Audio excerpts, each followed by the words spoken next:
Hi everyone.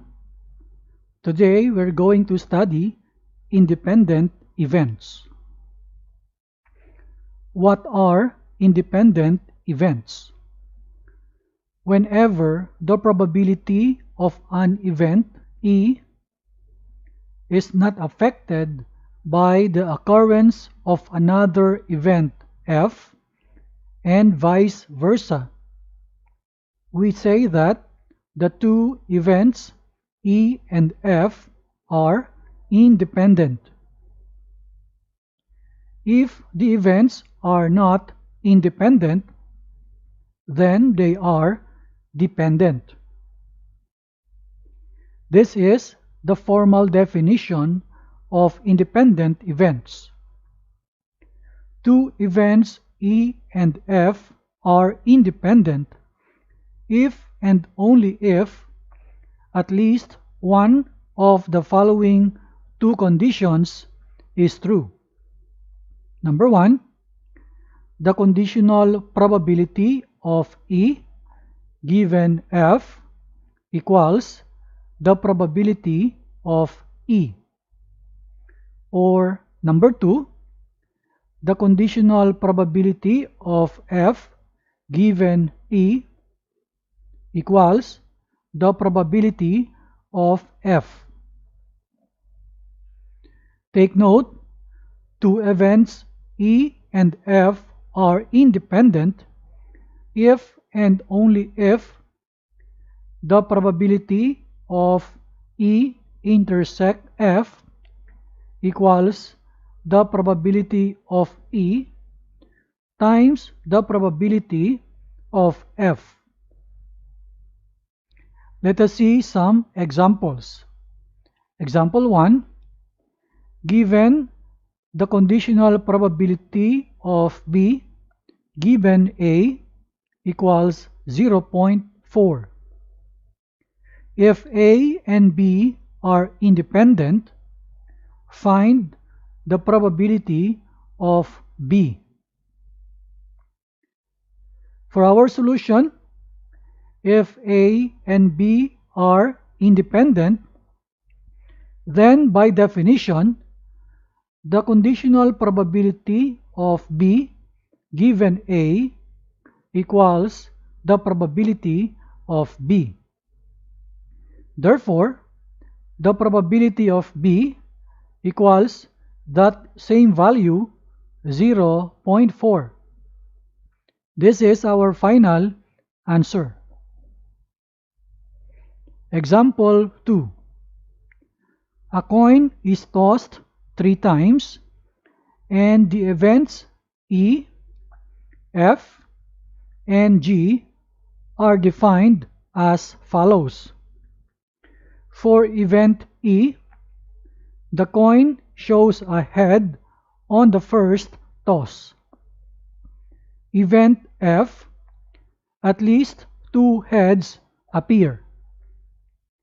Event G, heads appear in 2 successive tosses. Determine whether the following events are independent. Letter A, events E and F. Letter B, events F and G. Letter C, events E and G. For our solution, first we're going to list the sample space, the events, their intersections, and the corresponding probabilities. Starting with the sample space. There are 8 possibilities in the sample space, and these are first HHH and HHT, then HTH, followed by HTT, and then THH. Next is THT, then TTH, and the last is TTT, followed by the event E, and the elements are H, HH, HHT, HTH, and the last HTT. The probability of E equals 4 over 8.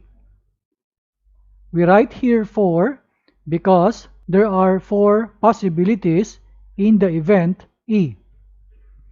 And the denominator is 8 because there are 8 possibilities in the sample space. We can reduce this to lowest term, so 4 over 8 equals 1/2. Next is event F, and the possibilities are HHH, then HHT, followed by HTH, and the last is THH.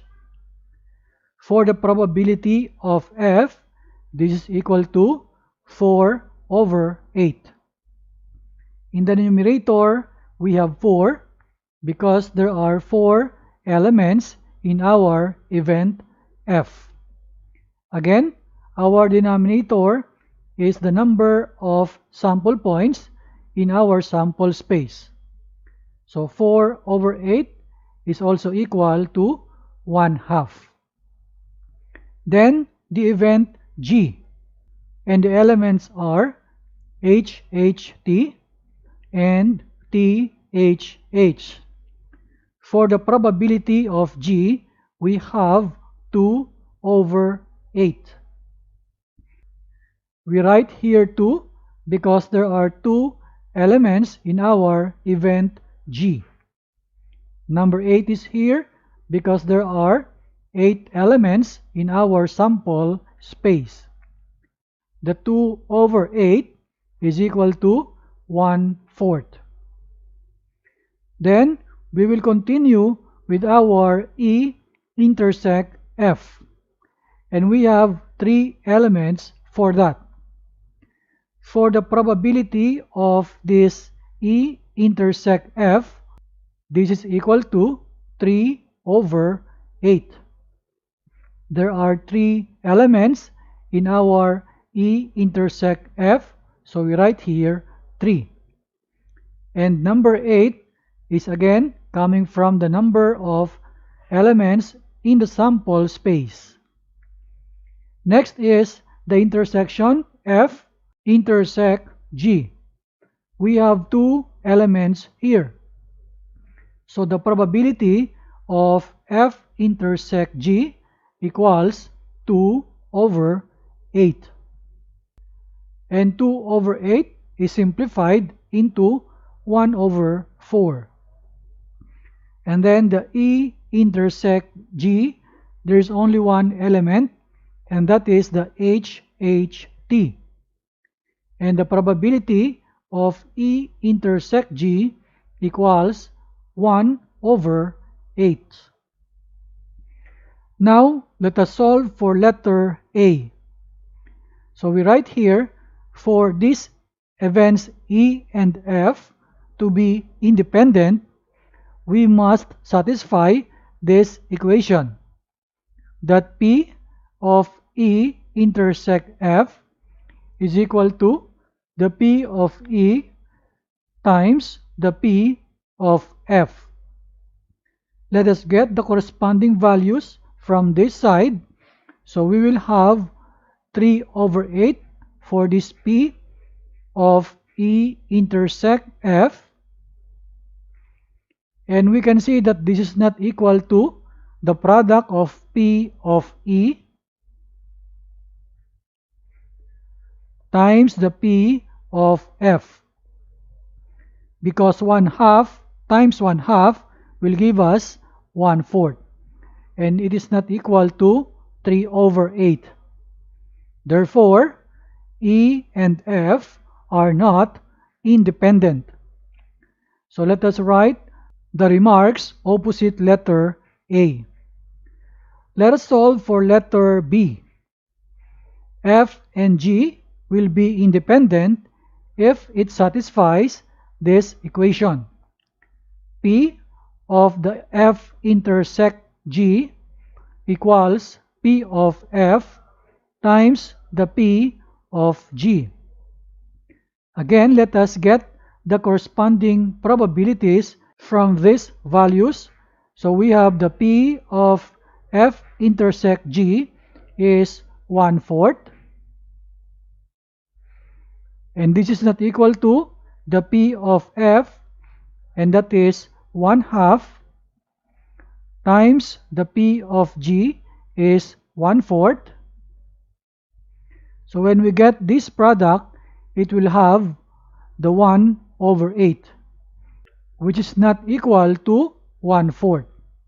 So we may say now that this F and G again are not independent. Let us write our remarks opposite letter B. Let us now solve for letter C. We now look at this equation to prove whether E and G are independent. Let us substitute the values, so the P of E intersect G will be 1/8, and this will be equal to the P of E, which is 1/2, times the P of G, and that is 1/4, and the product of 1/2 and 1/4 is 1/8, which is equal to our left side. So we say that the events E and G are independent. So let us write our remarks opposite problem C. So this is now our final answer. Example 3. Carlos plays college soccer. He makes a goal 65% of the time he shoots. Carlos is going to attempt 2 goals in a row in the next game. Let A is the event Carlos is successful on his first attempt. So that is P of A equals 0.65. Let B is the event Carlos is successful on his second attempt. Again, the P of V equals 0.65. Carlos tends to shoot in streaks. The probability that he makes the second goal, given that he made the first goal, is 0.90. We have here 4 questions. Let's begin with the first one, letter A. What is the probability that he makes both goals? First, let us write the given. The P of A, 0.65. P of B is 0.65. This is the conditional probability. P of B given A, that is 0.90. To solve letter A, we need to use conditional probability. Our formula is P of B given A equals P of A and B all over P of A. We can rewrite this formula as P of A and B equals conditional probability of B given A times P of A. Then we substitute the values. This P of B given A is 0.90 multiplied by P of A, that is 0.65. And the product is 0.585. This is our P of A and B.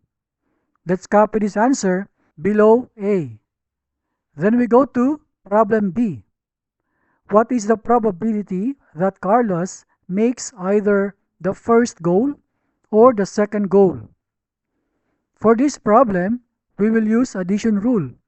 The formula is P of A or B equals P of A plus P of B minus P of A and B. We substitute the values for P of A, P of B, and for this P of A and B, the value is what we found in this problem A. So the values will be 0.65 plus 0.65 minus 0.585. Finally, the answer is 0.715. This is the answer for problem B. Then we go to problem C. Are A and B independent? As a rule, A and B are independent if the conditional probability B given A equals P of B. In the given, the P of B given A is 0.90, that is not equal to P of B, that is 0.65. Therefore, A and B are not independent. So for letter C, we write not independent. And problem D, are A and B mutually exclusive? Two events are mutually exclusive if they cannot occur at the same time. However, Carlos can make both the first and second goals, as calculated in part A, or in this problem A. In fact, the value is 0.585. So we conclude, therefore, events A and B are not mutually exclusive. For problem D, we write here, not mutually exclusive.